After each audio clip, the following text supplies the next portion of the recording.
영상으로 함께 예배하시는 모든 성도님들과 가정 가운데 하나님 평강이 함께 하시길 축복합니다. 우리 함께 말씀 보도록 하겠습니다. 느헤미야 13장 14절 말씀입니다. 느헤미야 13장 14절 말씀 함께 읽겠습니다. 내 하나님이여, 이 일로 말미암아 나를 기억하옵소서. 내 하나님의 정과 그 모든 직무를 위하여 내가 행한 선한 일을 도말하지 마옵소서. 아멘. 느헤미야가 13장에서 계속 하나님께서 맡기신 그 일들, 또 하나님 향한 열정들을 고백하고 표현하면서 그 가운데 그 일을 위해서 기도했던 그런 모습인데요. 나를 기억해달라고 이 선한 일을 행하고 있는, 내가 주를 향한 열정을 품고 하고 있는 일이 주 앞에서 그렇게 드려지는 그런 선택이며 수고이길 바란다는, 그런 노력이길 바란다는 그런 기도 장면인데요. 오늘 느헤미야 13장 말씀 함께 살펴보도록 하겠습니다. 느헤미야 13장은 이제 그 앞에 12장의 성벽 봉헌식에서 이렇게 장면이 이어집니다. 느헤미야 12장 43절 보면요, 이날에 무리가 큰 제사를 드리고 심히 즐거워하였으니 이는 하나님이 크게 즐거워하게 하셨음이라. 부녀와 어린아이도 즐거워하였으므로 예루살렘이 즐거워하는 소리가 멀리 들렸느니라. 50일 만에 성벽이 재건되어지고요. 그리고 일곱째 날에 절기가 지나가면서 성벽을 지은 것으로 그 은총 안에 거한다는, 그 하나님 백성 된다는 것이 단순히 성벽을 가지고 있다는, 그 은총 가운데 있다는 것뿐만 아니라 더불어서 하나님 앞에서 구별된 백성으로 살아가는 그런 마음가짐, 자세, 삶을 의미하는 것을 확인하고요. 그런 시간이 흐르고 난 다음에 성벽 봉헌을 이렇게 하게 되는 것을 이제 볼 수가 있습니다.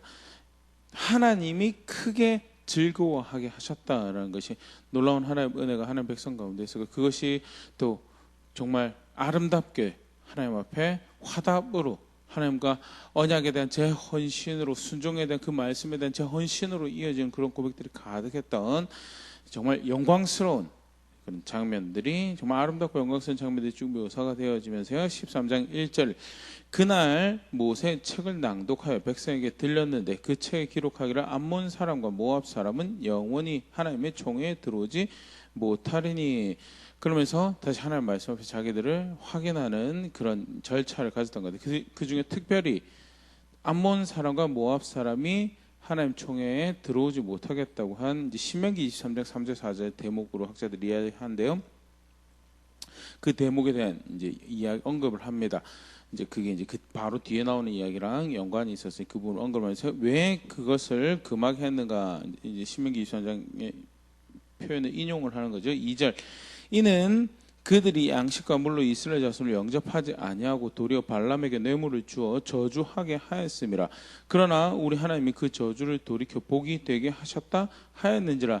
이전에 하나님께서 하나님의 백성을 구원하셔서 약속하신다고 인도해온 그 여정 가운데 암몬이 모압이 한 일에 대해서 기억하고, 특별히 이제 바알보올 사건이죠. 발람에게 뇌물을 주어 저주하게 하고 발람의 꾀로 큰 피해를 입었던 그런 모습에서, 물론 하나님께서 그 가운데 보호를 하셨지만 그들이 하나님 백성 그렇게 대적하였던 것을 기억하고, 그래서 그들의 그런 세속적인 이해, 세속적인 세상을 바라는, 행복을 바라는, 만족을 바라는 그런 모습들이 절대 하나님 백성 회에 들어와서 의견을 좌지우지하는 그런 결정권을 가지지 못하도록 하는 것, 금지한 하나님의 명령에 대해서 다시 한 번 더 확인하면서 3절에 백성이 이 율법을 두고 그 섞인 무리를 이스라엘 가운데서 모두 분리하였느니라 하면서 하나님께서 하나님 말씀을 이 봉헌식을 또 확인하는 그 과정을 통해서 이스라엘 백성들이 우리가 구별되어야 되는구나라는 걸 확인을 하고, 그래서 지금 이제 포로 돌아와서는 산발랏이나 도베아 같은 이방 사람들이, 그 땅 주민들이라고 불려지는 이방 사람들이 사실은 이제 같이 섞여서 살아가고 있는 상황이었죠. 그런데 그럼에도 불구하고 그 가운데서 자기들에게 영향이 없도록 뭐 이제 통혼의 이슈들도 있었고요. 거기에서 자기들 분리해내는 그런 수고를, 그런 노력들을 했었던 거에 대해서 이제 기록을 하면서 13장이 시작이 됩니다. 그리고 시간 순으로 보면 그다음 6절에 있는 일이 벌어지죠.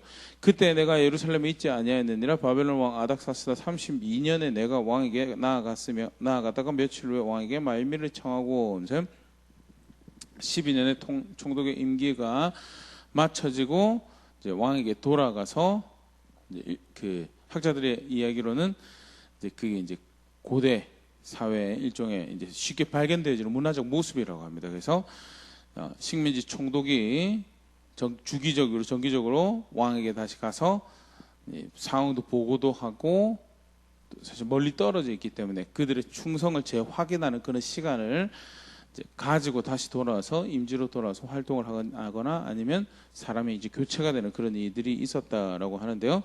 느헤미야도 이제 그런 측면에서 다시 페르시아로 돌아갔던 것이 아닌가 학자들이 추정을 하고요.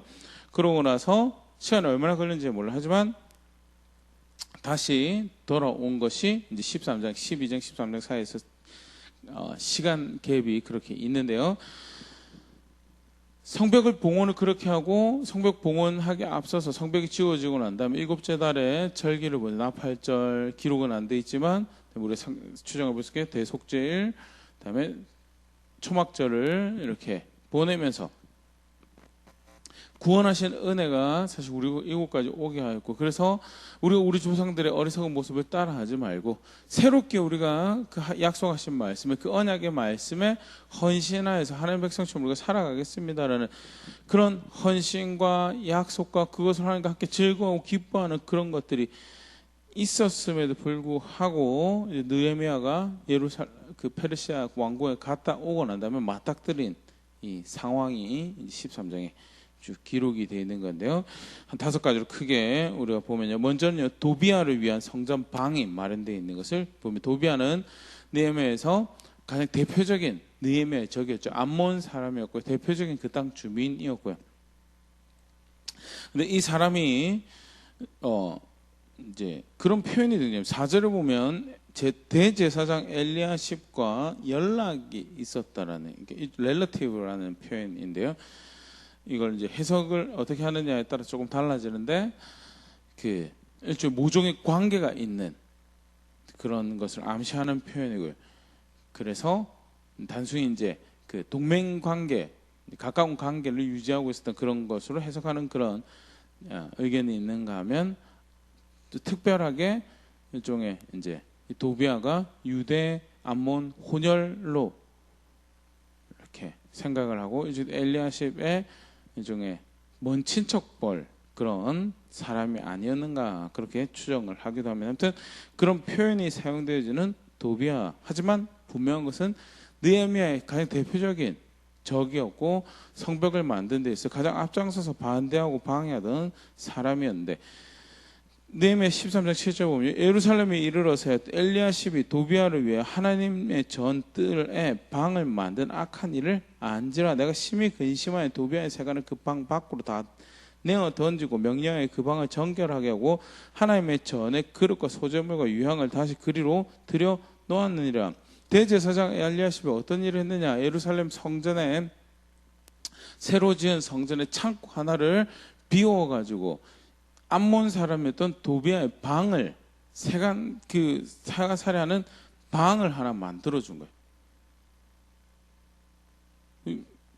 뭐 도비아가 만들었느냐 사실 그렇게 보일 수 없고요. 대제사장이 사실 그런 공간을 내주었다. 그 일을 위해서 성전의 업무를 위해서 써야 하는 창고까지 하나 비워줍니다. 그래서 그것을 다른 곳에 옮겨놓지 않고 그것을 제대로 이제 그런 문제가 그 다음에 또 영향을 미치는 것들 이제 보일 수 있는데요.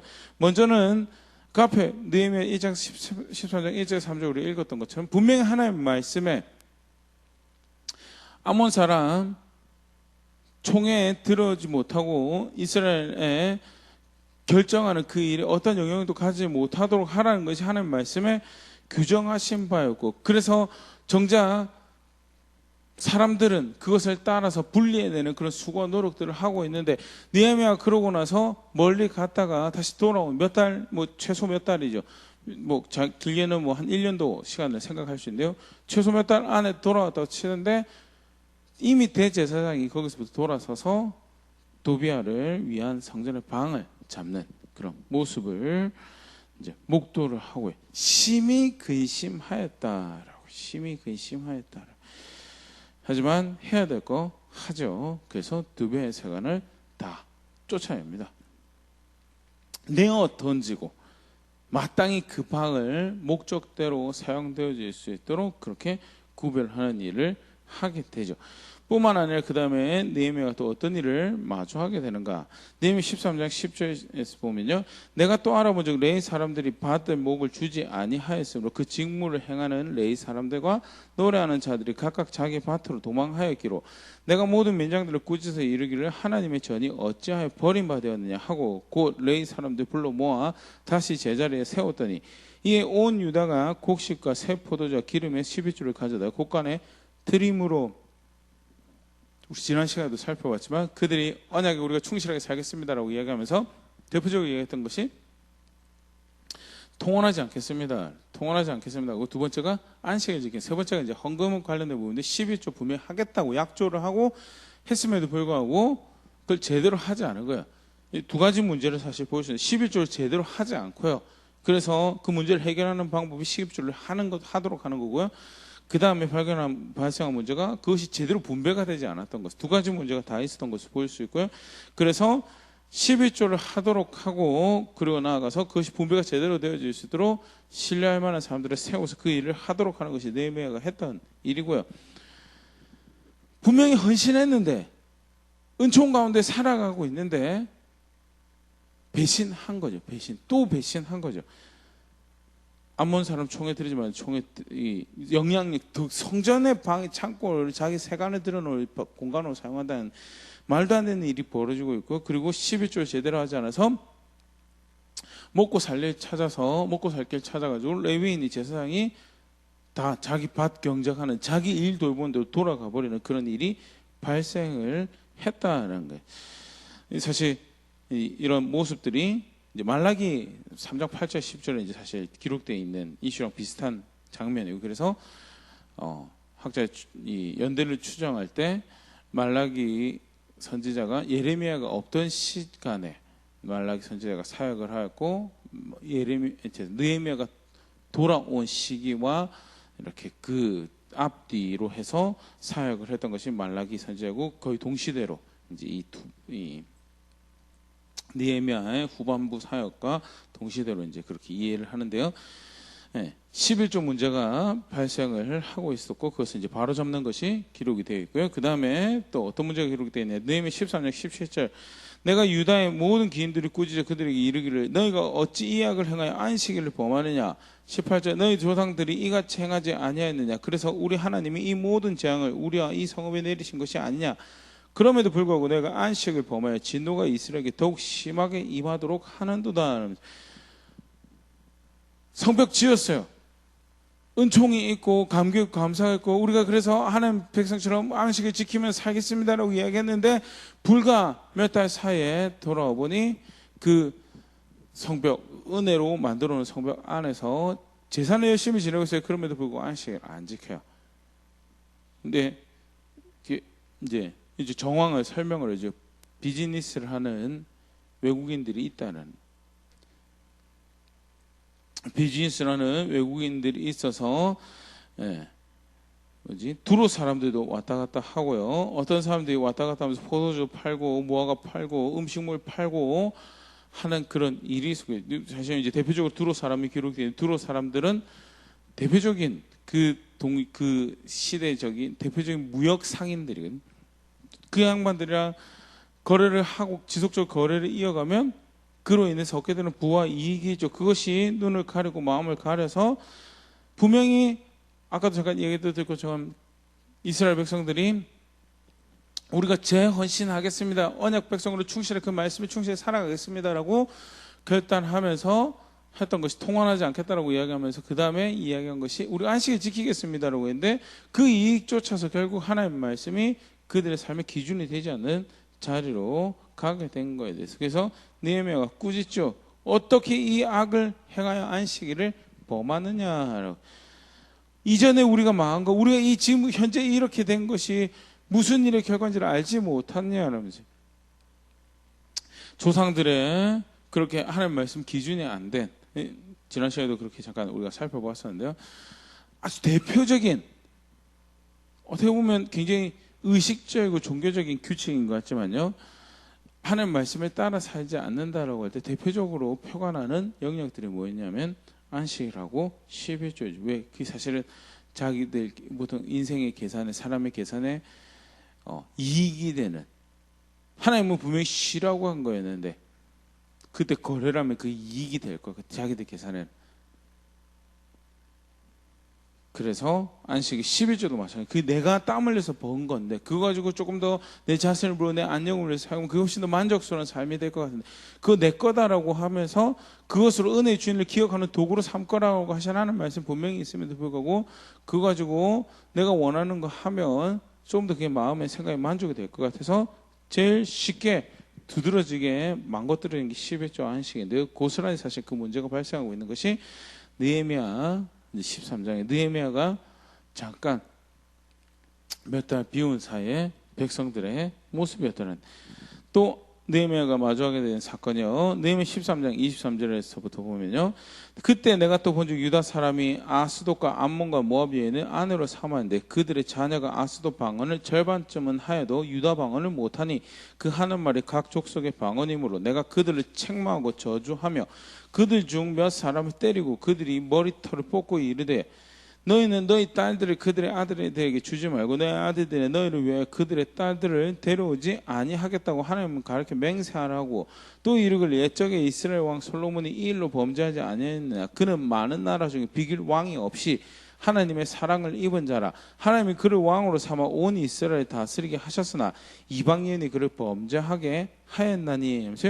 예전에 솔로몬의 가장 중차대한 어리석음, 범죄함, 나라를 막아나 먹은 잘못된 모습이 바로 이방인하고 통혼하는 거였는데 어쩌자고 다시 이렇게 통혼하고 있느냐라고 이야기하면서, 통혼하고 있는 이스라엘 이방인들하고 통혼하며, 사실 우리가 여러 개로 생각할 만한 표현들이 등장을 하는데요, 단순히 이로 통혼하는 것으로 발생하는 문제뿐만 아니라요, 24절 좀 전에도 읽었는데 24절 보면 그런 표현이 등장합니다. 그들의 자녀들이 히브리어를 할 줄 몰라요. 유다 방언을 못해요, 쉽게 말해서. 근데 쉽게 말해서 엄마가 암몬 사람이고 엄마가 모압 사람이고 그러면 집에서 그런 이야기를 하다 보면 그럴 수도 있지, 뭐가 그게 문제냐라고 이야기할 수 있는데, 이스라엘 백성한테 유다 방언을 못한다, 히브리어를 할 줄 모른다라는 것은 결국 하나님의 말씀을 읽을 줄 모르고요, 그것을 공부할 줄 모르고 연구할 줄 모르고 상고할 줄 모른다라는 거고 동일하게 되고요. 결국 아무리 부모 중에 하나가 유대인이고 아브라함의 후손이다 하더라도 결국 그 자녀를 하나님 백성으로, 하나님 경외하는 백성으로 키워낼 수 없는 그런 환경을, 그런 가정을, 그런 사회적 분위기를 조성을 한다라는 거고요. 그게 이방인하고 통혼의 가장 심각한 문제죠. 사실은 우리가 불신 결혼에 대해서 이와 관련해서 사실 경각심을 많이 가지죠. 근데 성도의 자녀들끼리 교회 안에서 결혼한다고 해도 사실 발생해서 이런 문제가 명찰만 교회 다닌다라고 하면서 사실은 세상 문화에 하나님 말씀이 법이 되도록 그 마음과 생각을 다스리도록 가르치지 않아요. 집에서 그런 도전을 주지 않고 그런 보호를 제공하죠. 그런 인도를 제공하지 않아요. 그러면 이방인이 결혼한 거랑 별반 다른 게 없게 되는 것이, 이방인하고 결혼한 문제점이 뭐냐라고 24절에 대표적으로 얘기하는 것이 유다 방언을 할 줄 모른다. 하나님 말씀 읽을 줄 모르고 하나님 말씀 배울 줄 모르고 하나님 말씀 연구할 줄 모르고 그것을 상고할 줄 모르는 그런 자녀 키워내더라는 것이 이방인 통혼의 문제점으로 이 얘기를 하고 있는 거고요. 그런 부분도 같이 생각할 수 있지 않을까 생각되는데요. 다시 본래 내용으로 돌아가서요. 이방하고 통혼하는 상태. 에스라 때도 문제였고 느헤미야 때도 문제였는데 그게 느헤미야가 하나님 은혜죠. 사실 하나님 은혜로 우리가 헌신하겠습니다. 그래서 정리를 한다고 하는데 갔다가 보니까 다시 똑같은 자리에 또 달아가 있는 거예요. 그래서 느헤미야가 그 문제에 대해서 있는 힘껏 부딪혀요. 그게 자기가 해야 될 일이거든요. 자기가 해야 될 일이고 그 백성에 대해서 총독으로 책임 있는 사람이 내가 해야 될 일로 책임 없게 거기에 대해서 부딪히고 문제다라고, 그거 아니다라고, 그렇게 하면 안 된다라고 하면서 때리고 머리털도 뽑고 그런 일을 이제 하죠. 바로잡는 일을 하는 거에 대해서 기록이 되어 있습니다. 그 싸움을 해가고요. 사실 우리 많이 이제 다 있지는 않았는데 계속 장면 느헤미야의 기도가 한마디씩 들어갑니다. 느헤미야의 기도.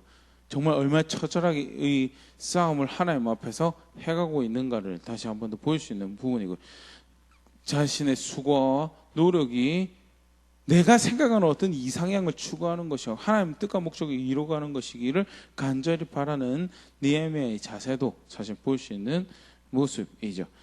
하나 더 사실 이제 볼 수 있는 이제 문제가 좀 전에 우리가 살펴봤던 이방인하고 통혼해서 이어지는 부분인데요. 느헤미야 13장 28절 대제사장 엘리야십의 손자 요야다의 아들 하나가 호론 사람 산발랏의 사위가 되었으므로 내가 쫓아내어 나를 떠나게 하였느니라. 이제 그 통혼하는 문제 중에 하나가 대제사장의 손자도 엘리야십의 손자도 산발랏이라는 유력자의 사위가 되는 그의 딸과 혼인 관계를 맺는 그런 일이 발생해 내가 쫓아내 버렸다라고, 대제사장 직무를 할 수 없도록 쫓아내 버렸다라고 그런 이야기를 하고 있는데요. 1차적으로는 이방인하고 통혼하는 거에 있어서 제사장 집안마저도 뭐 사실 이 엘리야십 앞에도 문제가 있어, 도비아가 문제도 있었는데요. 도비아, 산발랏이 느헤미야의 대표적인 적이었거든요. 그런데 정작 하나님 법을 지켜야 되는 제사장 집안이 실제로 기준이 없고 이익 쫓아가며 각자 눈에 보기에 마음에 흡족한 것을 쫓아 지금 하고 있는 악한 모습에 이 그릇된 본을 만들어가고 있는 모습에 대해서 아니다라고, 그래서 내가 쫓아내 버렸다라고 이야기하는데, 사실 이방인 통혼, 첫 번째 이방인 통혼의 문제가 있었다면 두 번째 우리가 보일 수 있는 게 제사장으로서 제대로 그 일을 하고 있지 않았던 거예요. 이 부분 역시 말라기에서 볼 수 있는, 말라기 2장에 사실은 하나님께서 이 제사장이 그릇된 일을 하고 있는 것에 지적을 하는 모습이 등장합니다. 말라기 2장 7절 8절 제사장의 입술은 지식을 지켜야겠고 사람들은 그의 입에서 율법을 구하게 되어야 할 것이니 제사장은 만군의 여호와가 사자가 됨이거늘 너희는 옳은 길에서 떠나 많은 사람을 율법에 거스르게 하는도다. 나 만군의 여호와가 이르노니 너희가 레위의 언약을 깨뜨렸느니라. 앞에 성전의 한 창고를 도배의 방으로 내준 것도 사실은 율법 옳은 길을 떠나 많은 사람으로 율법을 거스르게 하는 그런 모습이 된다면요, 자기 손자가 산발랏의 사위가 되는 것을 내버려두는 대제사장 그리고 그 아들 제사장 모습도 사실은 그 삶에서 그 입술에서 법을 발견할 수 없는 안타까운 제사장의 모습, 제사장의 타락을 사실 볼 수 있고, 이 느헤미야가 그래서 연결해서 레위가 제사장이 제대로 자기 일을 할 수 있도록 자기가 조정을 하고 그리고 격려하고 도전하는 그 일을 했다라는 것이 그 다음에 13장 마지막에 그렇게 기록이 되어 있는데요.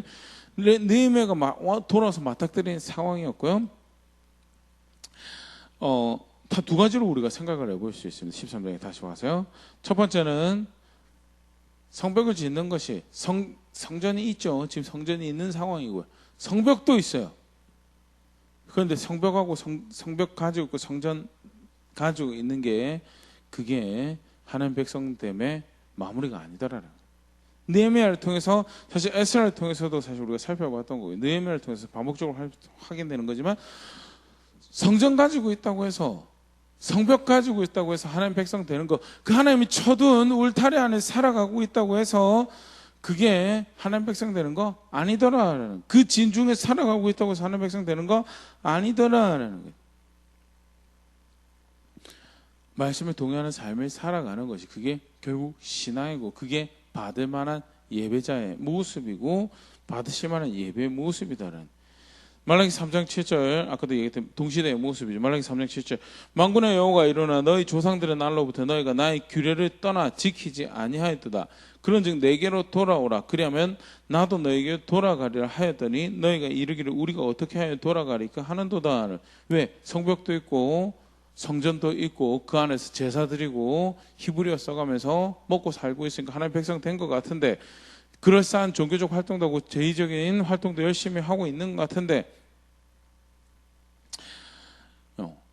뭐 예배를 안 드렸던 그런 것 같지는 않아요. 그런데 쉬라고 했는데 일하는 거 정도, 뭐 예배 드리니까 어때요? 라고 하는데, 예. 쉽게 말해서 그러니까 이런 반문을 하게 되죠. 너희가 이르기를 우리가 어떻게 해 돌아가리까. 떠나와 있는 걸 모르는 거야. 뭐전에 가서 제사 드리고 있거든요. 성전이 있거든요. 팔레스타인 땅에 살아가고 있거든.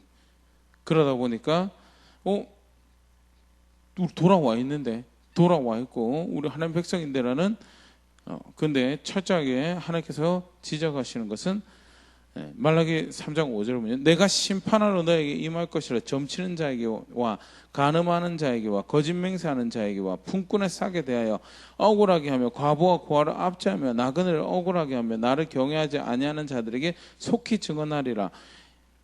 만군의 여호와가 말했느니라 하면서, 느헤미야 동시대 말라기 선지자들, 느헤미야 조금 앞에서 말라기 선지자에 대해서 확인하는 신앙의 모습은요, 물론 말라기 같은 말라기 시의 사역을 통해서 보는 느헤미야 당시의 문제점은 총체적 문제죠. 그럼에도 불구하고 다시 우리 분명히 보일 수 있는 것은요, 삶으로 하나님 백성 된다는 거, 그거 삶으로 고백해내야 되는 거예요. 우리가 여호와 하나님의 백성입니다. 나는 그를 신뢰하며 그가 내 하나님 되십니다라는 고백, 그 신앙 삶으로 고백하는 거죠. 계속 살펴보죠. 에스라 10장 3절. 곧 내 주의 교훈을 따르며 우리 하나님 명령을 따르며 준행하는 자의 가르침을 따라 이 모든 아내와 그들의 소송에 다 내보내기로 우리 하나님과 언약을 세우고 율법대로 행할 것이라 하면서, 하나님 명령을 따르며 준행하는 자의 가르침을 따라 하나님 말씀 따라 내 삶을 조정하고 그렇게 살아가도록 우리가 할 것입니다라는 것이, 성전을 가지고 있지만 하나님 말씀을 떠난 이스라엘 백성들을 하나님께서 돌이키시는 일을 하시면서 에스라를 통해서 했던 사역의 대표적인 모습이었죠. 성전만 가지고 되는 게 아니었어요. 그래서 하나님께서 성전 가지고 함께하는 백성 되는 게 뭔지 에스라를 통해서 다시 확인하시고, 하나님 백성들을 그리로 인도해 가시는 노력, 수고를 에스라를 통해서 하시죠. 느헤미야를 통해서 성벽을 치고 그들을 위로하시고, 너희는 이렇게 내 구별된 백성이란다라고 확인도 해주시고, 그런데 그걸로 끝난 게 아니었어요. 느헤미야를 통해서 뭐 하세요? 느헤미야 10장 29절. 다 그들의 형제 귀족들을 따라 저주로 맹세하기를 우리가 하나님의 종 모세를 통해 주신 하나님의 율법을 따라 우리 주 여호와의 모든 계명과 율례를 지켜 행하여. 우리 지난 시간에 살펴봤잖아요. 느헤미야가 성벽 짓는 것이 목적이었습니다. 그래서 그 벽 안에서 어떻게든 황폐함을 빨리 개간해내고 삶의 양질의 열매들을 만들어내며 윤택한 삶을 사는 게 목적이었으면, 사실 오늘 우리가 보는 13장의 이슈가 느헤미야가 그렇게 사람들하고 갈등을 야기해가며 때리고 머리털을 뜯고 하면서 싸운 문제였는가요? 성벽 지어놨는데 그거 잘 보수하고 관리하고 장사치들 불러가지고 경제적으로 부흥시키고 무기 만들고 해서 치안도 안정시키고 법을 강화해가지고 그거 했다라고 기록한 게 훨씬 더 성벽이 목적이었으면, 그 가운데 윤택한 삶을 사는 게 목적이었으면 그렇게 가야죠. 근데 느헤미야를 통해서 하나님께서 하시는 일이 그게 아니었다는 거예요. 하나님 백성 삶으로 하나님 백성입니다라고 고백해내는 게 그게 신앙이더라고요. 그거 아니면 사실은 우리가 그 모습들을 이사야 예레미야에서 많이 봤는데요. 예배가 멀쩡히 예배 드리고 있어요. 그들이 하는 예배, 느헤미야가 돌아올 때쯤에 어떻는지 잘 모르겠지만 에스라 시대에 하나님께서 그들에게 허락하셨던 제사할 제물을 왕궁 창고에서, 강 건너편 창고지기에 왕의 창고에서 그것을 지원받아서 제사할 수 있도록 왕명을 가지고 있었던, 특별한 은총을 누리고 있었던 상황이고요. 그럼에도 불구하고 그게 신앙이 아닌가요? 그게 신앙이에요. 예배 중요합니다. 예배 중요하고 모이는 것도 중요하고, 그런데 그게 중요한 이유는 하나님 말씀이 그걸 그렇게 말씀하고 계시니까요. 그러면 예배가 중요하고 모이는 게 중요한 만큼 살인하지 않는 것도 중요하고, 간음하지 않는 것도 중요하고, 도둑질하지 않는 것도 중요하고, 거짓 증거하지 않는 것도 중요한 거죠. 예배 드리고 있기 때문에 거짓말해도 되고, 모이고 있기 때문에 내 마음대로 살아가도 된다는 신앙 절대 없다는 거예요. 동일한 그 은총 가운데, 그 시대 가운데 하나님께서 하시는 말씀이 아까 말라기 3장 5절에 점치는 자, 간음하는 자, 거짓 맹세하는 자, 품꾼에 싸게 대하여 억울하게 하며 고아와 과부로 압제하고 나그네를 억울하게 하며 나를 경외하는 자들은 나는 그들 내가 담 지어놓고 병 만들어 구별된 백성이다라고 위로하고 하지만 그들은 내가 심판할 거다라고. 쉽게 말해서 그거는 신앙이 아니다라고. 아무리 너희가 백날 천날 제사하고 있어봐라, 그거 신앙인 줄 아느냐라고 말라기 선지자를 통해서 확인하는 거예요. 느헤미야를 통해서 구체적인 모습들을 이것이 전부였다고 생각하지 않습니다. 하지만 대표적으로 하나님 말씀을 존중하지 않는 삶의 모습이고요. 예배가 중요한 건요, 하나님 말씀이 중요하기 때문에, 하나님 말씀이 그거 중요하기 때문에, 하나님 말씀이 중요하기 때문에, 그래서 그것을 따르다 보니까 모이는 것도 그래서 모이는 게 소중해지는 거고요. 그렇다면 모이는 게 소중한 만큼 다른 사람한테 해입히지 않는 게 소중한 거예요. 예배 드리는 게 중요한 만큼 내 순결 지켜가며 다른 사람의 순결 지켜주는 것도 중요한 거고요. 삶이 고백하는 신앙이고, 그거는 신학에 와서도 마찬가지. 예수님이 직접 가르쳐 요한복음 14장 21절 나의 계명을 지키는 자라 나를 사랑하는지 나를 사랑하는 자는 내 아버지께 사랑을 받을 것이요 나도 그를 사랑하여 그에게 나를 나타내리라 하는. 예수님 사랑한다는 게 결국 예수님 향해 신앙을 가지고 있다, 바른 관계에 있다는 거죠. 근데 뭐가 예수님 믿는 거냐? 예수님 향해 신앙을 가지고 있고 예수님이 나의 구원이십니다라고 신뢰를 고백하는 거냐? 예수님 계명을 지키는 게 그게. 혹 오해할 수 있는데요, 계명 지켜서 구원받는 거 아닙니다. 계명 지켜서 구원받는 게 아니고요, 예수님이 나의 구원이 되십니다라는 고백을 하는 모습이 뭐냐? 그게 진짜 믿는다라는, 성경에서 말하는 믿는다는 고백이 뭐냐? 그것은 그의 말씀을 존중하여서 그의 말씀을 따라 사는, 그 계명을 지키는 것을 고백하는 게 그게 믿는다라는 고백이다라는 게. 성경에서 말하는 신앙요, 삶이 고백하는 신앙. 우리가 하나님 백성입니다라고, 우리는 하나님을 여호와 하나님을 구원의 하나님을 알고 그가 소망이 되시면 믿습니다. 우리는 그의 영원한 나라를 향해서 오늘도 한 걸음 한 걸음 내딛고 있습니다라는 신앙요, 삶에서 고백해내는, 하나님 말씀을 두려워하고 하나님 말씀을 신뢰하고, 그래서 그것 따라 한 걸음 한 걸음 나의 삶의 단면을 채워가며 잘 안 되는 거에 대해서 갈등하는 것에서 은혜를 구하고 지혜를 구하고, 똑같은 거에 대해서 계속 반복적으로 여전히 악한 내 사역을 쫓아서 살아가며 그것을 만족 삼고 살아가는 모습에 대해서 좌절하고 주의 은혜를 구하고 애통해하며 갈등하고 씨름하는 그런 고백들이, 그게 신앙이라고. 그게 신앙이라고. 오늘도 양을 몇 마리 잡았습니다. 불을 얼마나 떼어서 피를 얼마나 흘려서 얼마나 찍어 발랐습니다. 눈물을 흘렸습니다. 감동이 있었습니다. 몇 시간 동안 지켰습니다. 나쁘지 않죠. 절대 나쁜 거 아닙니다. 근데 그게 소중한 이유가 뭐냐는, 그게 소중한 이유는 하나님 말씀이 그렇게 가르치고 있기 때문에 그렇다. 실제로 그러면 그거 소중하게 여긴다면 내 삶을 규정하신 하나님 말씀도 소중하게 여기는 게, 그게 사실은 신앙이다라는. 한쪽 열심히 하고 나머지 쪽 지워버리는 거예요. 우리 계속 지금 반복적으로 살펴보면 바리새인들이 사실 했던 모습이에요. 그래서 삶이 여전히 지금 느헤미야를 통해서 하시는 일은 뭐냐? 하나님 백성이 하나님 말씀 존중하는 삶을 살아갈 수 있도록. 단순히 안식일 지키고 이방인으로 통화는 못하게 하고 11조하고 지금 그 문제가 아닌 거예요.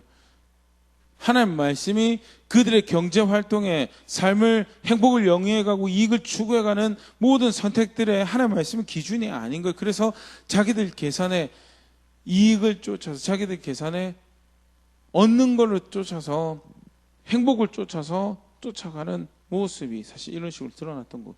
철저하게 하나님 말씀이 기준이 그 삶의 기준이 아니었던 상태로 가버린 것이 벽 안에 살고 있기는 한데 그 한중 안에 성전이 있기는 한데 하나님 백성은 아닌 거예요.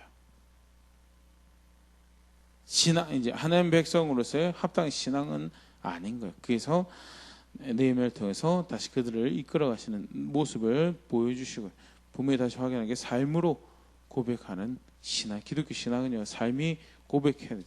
백년 첫날 말로만 해가지고는 아무런 의미 없다라는 것. 두 번째로 사실 또 오늘 장면에 생각해 보시는 게 이게 사실 더 이렇게 더 메인 포인트라고 생각을 하는데요. 두 개 다 사실 우리 고려해봐야 되는 거죠. 근데 두 번째는 뭘 생각해요? 하나님 나라에 합당하지 않는 사람들. 하나님은 은혜를 베푸셔서 건져내셨습니다. 정말 자의로 자력으로 구원에게 충분하지 않는 그래서 스스로는 어떠한 소망도 없는 백성들을 하나님 말씀이 소망이 되어서 결국 그 말씀대로 그 일을 행하신 하나님에 의해서 페르시아의 바벨론 포로로 갔다 끌려갔던 자리에서 돌아오게 하십니다. 돌아와서 약속한 땅에 살게 하세요. 단순히 약속한 땅에 살게 하실 뿐만 아니라 성전을 가지고 있어서 함께 하나님과 함께하는 백성이라는 것을 다시 한 번 더 내 특별한 소유, 내 특별한 백성이다라는 것을 쉽게 말해서 하나님과 언약 관계에 있는 백성임을 확인을 하신 거죠. 단순히 거기서 끝나는 것이 아니고 성벽을 두르시면서 나의 특별한 소유, 내가 구별한 내 백성. 너무나 놀라운 일들이 벌어졌어요. 그들의 삶에 너무나 이 유례 없이 망하고 난 다음에 가장 영광스러운 그런 순간 시대 시기를 살아가고 있는 비록 페르시아라는 큰 나라 또 그 세계 주인이 존재하고 있지만 그럼에도 불구하고 그 가운데 성전을 지켜주시고 성벽을 두르게 하신 하나님 계시고 그 백성으로 살아가는 것을 확인하는 시대였어요. 그런데 그까지는 하나님 은혜가 그렇게 그들을 인도해 오셨는데 근데 정작 그들이 살아가는 모습은 금방 자기들 욕심대로 쫓아가더라는. 말라기 3장 6절에 말라기 선지자 등을 생각해서 그런 말씀. 나 여호와는 변하지 아니하나니 그러므로 야곱의 자손들은 너희가 소멸되지 아니하느니라. 하나님께서 변함없으신 분이라서 그들이 소멸되지 않고 지금까지 살아있는데 하나님께서 변치 않으시는 분이라서 그 약속의 신실한 그 사랑에 변하지 않는 분이라서 그 은혜가 변하지 않는 분이라서 그들이 생존하여서 오늘까지 하나님 백성이라는 그 칭호를 가지고 그 언약의 초청 가운데 사랑하고 있는데 그런데 정작 그들이 선택하는 것은 또 배신하고 또 통혼하고 또 안식일 어기고 또 11조기며 각자 자기들이 생각하는 각자 자기 길의 이익을 쫓아서 달려가더라라는 건데 어떻게 보면 느헤미야 마무리하는 장면으로 13장은 좀 어색하죠. 그래서 우리 일반적으로 생각하는 봉헌식하고 아름답게 행복하게 잘 살았습니다라는 그렇게 마무리되지만 훨씬 더 그럴싸한 이야기일 것 같은데 13장이 딱 붙음으로써 미완성 이야기예요. 근데 사실 그게 사람의 모습이다라는 거 다시 확인하는. 철저하게 아담의 후손은요 하나님 나라에 어울리지 않는 사람들이에요. 법을 주셨고 은혜를 주셨고 기회를 주셨고 충분히 매력을 느끼고 사랑할 수밖에 없는 사모할 수밖에 없는 하나님이신 것을 알려주시고 보여주셨음에도 불구하고 순식간에 감각의 만족을 쫓아서 자기 마음에 흡족한 것을 쫓아서 그 하나님 버려버리고 그 은혜 배신하고 그 자비하신 배신, 그 사랑 배신하고 가더라는. 그래서 철저하게 스스로에게는 소망이 없는 존재가 아담의 후예인 우리구나라는 것을 확인하는 것이 느헤미야 13장이 보여주고 있는. 사실 에스라도 그렇죠. 에스라 성벽 지어놨는데, 죄송합니다. 성전 지어놨는데 불구하고 하는 짓은 떠나는 짓이죠. 그리고 느헤미야 통해서도 성벽 지어놨는데 정작 벌어지는 일은 그 은혜의 주인의 말씀을 멸시하고, 그래서 그 말씀하신 주인을 경멸하는 그런 자리로 가더라라는. 네, 그게 사실은 사람의 모습이죠. 사람의 모습. 네. 로마서 3장 23절 24절 모든 사람이 죄를 범하였으며 하나님의 영광에 이르지 못하는, 우리 요새 하이델베르그 주로 살펴본 것을 함께 계속 살펴보고 있는 부분인데요. 철저하게 우리는 소망이 없더라라는. 느헤미야라는 또는 에스라라는 특별한 하나님의 사람들이 세워져서 하나님의 마음을 가지고 하나님의 열정을 가지고 봉사하고 섬기고 하고 있지만, 그 하나님의 은혜가 싹 거쳐지고 나면 어떤 존재냐? 죄짓는 내 마음대로 살아가는 것이 훨씬 더 빠르고 익숙한 존재. 그래서 결국 자기들의 노력으로는, 자기들의 의지로는, 자기들의 내가 헌신합니다라는 그런 고백으로는 하나님 영광에 이르지만 하나님의 의를 충족시킬 수 없는 그런 존재가 결국 그 은혜가 필요한 존재임을 다르게 표현하면요, 특히 이제 시대로 보면 이제 그 구약의 마지막 이 장면을, 시대를 다루고 있는 책이죠. 느헤미야, 말라기, 느헤미야 시간 순서상으로 보면 말라기, 느헤미야 다음에는 예수님이죠. 그 이제 시간적으로는 약 400년의 이 텀을 두고 이제 복음서로 이제 시간이 이렇게 넘어가게 되는 그런 시대고, 구약을 이렇게 시대 순으로 하나 보면 이제 다 하나님 백성이 이야기를, 옛 언약의 하나님 백성의 모습을 마지막으로 사실 우리가 들여다볼 수 있는, 또 우리에게 전해주며 하나님의 하나님께서 이해하시는 세상의 모습 또는 하나님이 어떠한 분이신지를 보여주시는 그런 장면인데, 느헤미야의 마무리가 보면 하나님 나라에 철저하게 합당하지 않은 우리 사람의 모습, 특별히 아브라함의 우선으로 우리는 그런 교육 시스템을, 철저하게 말씀을 가르치는 교육 시스템이 있고, 시스템 나쁜 거 아니죠. 그게 잘못된 거 아니죠. 그런데 그걸로 충분하다냐는 절대 충분하지 않다라는. 그래서 하나님 은혜가 필요하고 철저하게 우리가 달려갈 곳은 하나님 말씀이 달려가는 거고요. 내가 소망이 없어요. 근데 그 달려가는 수고로도 충분하지 않아서 결국 누가 필요하느냐? 예수 그리스도가 없으면 아무런 소망도 없는. 결국 예수 그리스도가 필요한 우리의 모습을, 나의 모습을 다시 한 번 더 보는 것이요, 느헤미야 13장의 모습이죠.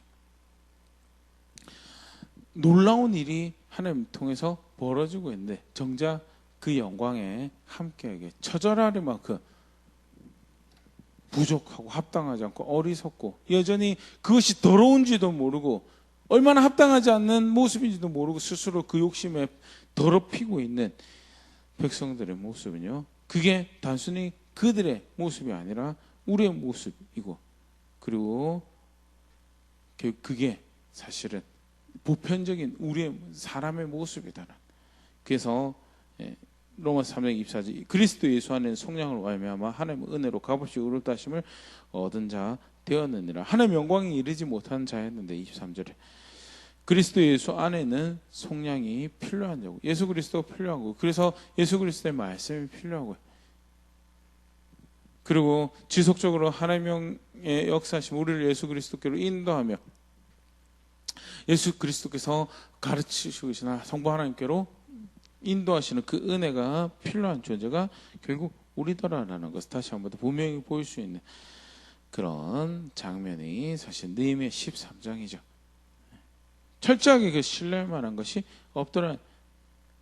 철저 행위로 뭔가를 해보려고, 아까 분명히 얘기했지만 믿는다라는, 성경에서 믿는다라는 것은 단순히 입술에 감정의 어떤 마음의 고백 이상의 것을 내포하고 있죠. 그래서 사실 에스라 느헤미야 이 우리가 쭉 지금 살펴보고 있는 말씀 안에서도 보면 여호와 하나님을 향한 신앙은 삶으로 고백하는 거고, 진짜 믿는다는 것은 그의 말씀을 따라서 걸음걸음 신뢰하며 살아가는 것이 그게 믿는다는 고백인. 근데 자칫 잘못 이해하면 그래 순종으로 구원을 얻어내는 걸로 가르친다라고 생각을 하시면 절대 그게 아니에요. 내 거는 믿을 수가 없으니까. 내 건 절대 신뢰할 만한 것이 되지 못하니까 신뢰를 하기 때문에 그걸 따라가는 거죠. 신뢰를 하기 때문에. 믿기 때문에 그것만이 유일한 구원이고 그것만이 내게 만족이 될 수 있는 유일한 길이기에 그것이 궁극적인 나의 행복을 추구하는 것이고 그 안에 진정한 기쁨과 즐거움과 안식과 위로가 있기 때문에 그걸 쫓아간다는 게 그게 신뢰고 순종이고요. 실제로는 그렇게밖에 할 수 없는, 아니 그것도 사실은 불가능한 안타까운 모습을 보고 있는 게 느헤미야 13장이고요. 처절하리만큼 예수님 필요하고요. 예수님 말씀이 필요하고 그 거룩한 은혜가 필요한 것이 우리인 것을 다시 볼 수 있는 것이 느헤미야 13장 모습인데요. 간단하게 말씀 느헤미야 13장 다시 살펴봤는데요. 한번 돌아볼 수 있으면 좋을 것 같습니다. 크게 우리 두 가지 내용 같이 봤었는데요. 먼저는 신앙이다. 기독교에서 또 특별히 오늘 말씀에서도 가르치고 있는 신앙은요, 삶으로 고백하는 신앙이다라는 것. 삶으로 고백하는, 예수님 믿는다라고 하는 것, 그가 구원이 되심을 믿습니다. 철저하게 삶으로 고백된, 모여서 하는 예배요, 삶에서 그런 선택들을 실제적인 신앙을 살아갈 수 있도록 열정과 동기를 다시 품는 공간이고요.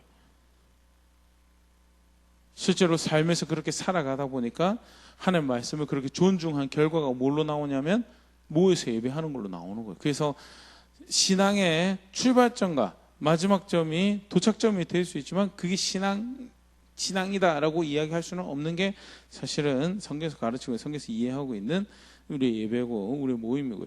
정작 더 중요하게 사실은 하나님 앞에서 신앙 고백하는, 전인적으로 하나님 신뢰하는 것을 고백해야 되는 우리의 삶이 사실은 구체적으로 우리의 신앙 고백이 되어야 된다는 것. 점검해 생각해 볼 수 있으면 좋을 것 같고요. 두 번째로는요, 내 자신이 얼마나 사람이라는 아담의 후예로서 나 자신이라는 존재가 얼마나 사실은 그 하나님 나라에 합당하지 않고 충분하지 않은 존재인가에 대해서.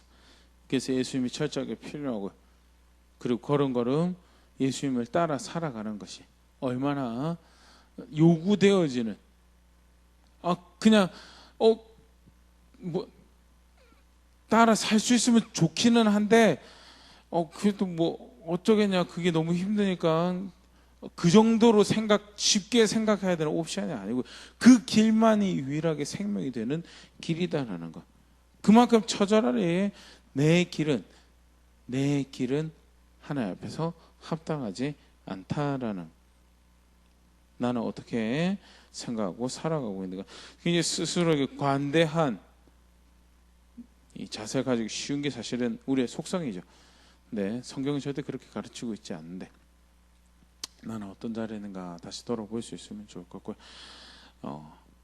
어려운 시기인 만큼 사실 더 뚜렷하게 신앙을 고백할 수 있는 시기가 된다라고 그렇게 생각되어지는데요.